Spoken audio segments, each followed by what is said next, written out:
So my blog explores current approaches of psychologically informed practice alongside manual therapy in the management of chronic non-specific low back pain. Research tells us that accessing evidence-based information reported in a blog is less time-consuming and therefore removes one of the main obstacles of traditional database research. However, guidance about blogging methodology is limited. I found a 19-item quality checklist which assesses a blog's credibility, content and design. Credibility was the most agreed on criteria, asking for an identified author, disclosing conflict of interest and using referenced citations. I have included a hyperlink to the full checklist if you'd like to have a look in the text. As to the literature search itself, I followed guidance for scoping reviews. That's because scoping reviews are widely used in healthcare to summarize and to share research findings on a broad and evolving topic. I searched for articles published in English in the past 10 years in 4 databases. I used an adapted combination of mesh terms and keywords.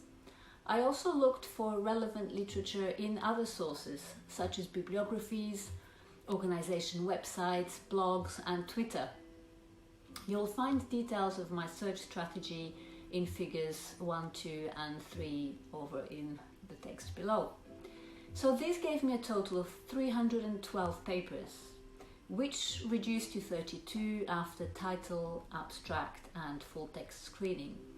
Huge thanks are due here to my second reviewer.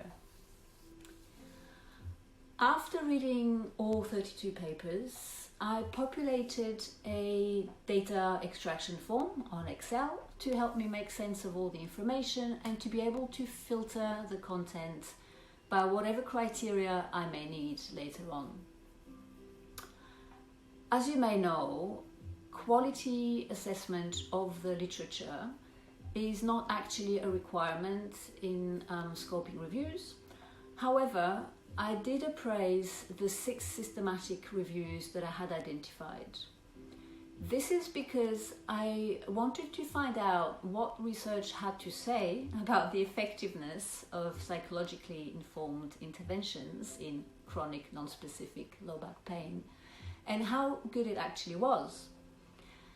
This endeavour turned out to be quite an eye-opener because primary quantitative research in persistent pain suffers from a bunch of methodological issues.